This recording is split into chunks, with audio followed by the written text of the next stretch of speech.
I'm sure you have all heard the news by now, but sideloading on Android is going through some big changes over the next year or so. So today, I wanted to focus on just the timeline, because I know there are a lot of folks out there who are curious about when they should expect to see some of these changes. And now that Google has released an official timeline, we finally have something to go on. So let's take a look. Now, real quick, for those who may be out of the loop, recent analysis by Google found that the vast majority of malware on Android comes from a sideloaded source compared to the Google Play Store. So, in an effort to add an extra layer of security, the company is rolling out a developer verification process to prevent malicious actors from spreading harm anonymously. I don't think this is the right approach per se, but I'll leave that debate for another time. So let's take a look at the official timeline that Google has just released. Starting right now, Google is rolling out the Android developer verification process to all active developers.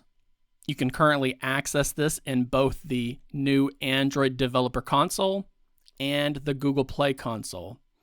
And you can also check your app's registration status right inside of Android Studio when generating a signed app bundle or APK file.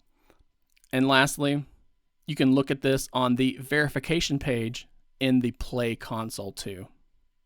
The next key date to look forward to is this April, because Google will introduce a new system service called the Android Developer Verifier.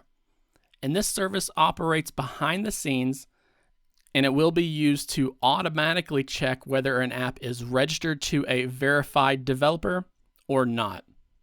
Now, if you are an everyday user who is just downloading apps, then your experience is actually not going to change right away.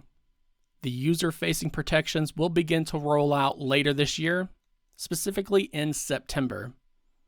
And during this initial phase, the protections will go live in just 4 regions first, including Brazil, Indonesia, Singapore, and Thailand, because those seem to be the markets that are hit the hardest.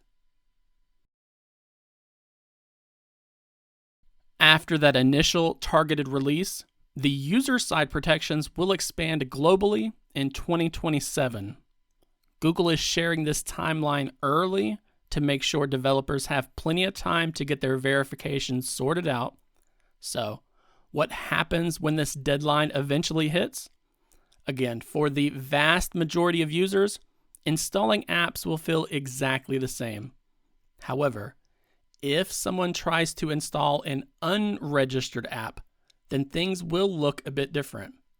Installing those unregistered apps will require using ADB for instant installation, or you'll have to go through an advanced flow that includes a 24-hour waiting period.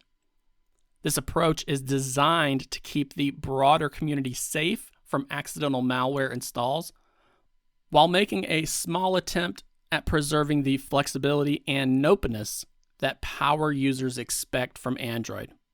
Because most of these malicious campaigns happen with the scammer pressuring the user to sideload an APK file to fix their financial issues. And most people are smart enough to avoid things like this, unless they're put into a high-pressure situation, because this type of logic gets thrown out even faster when the person feels they are under a time restriction. Now, I understand a lot of people are not going to be happy with this change, especially with the pressure from Google to register with a government-issued ID. And I do worry that malicious actors will just use stolen IDs to bypass these new restrictions in the first place. But the change could really help millions of people, so I do think it's at least worth a try.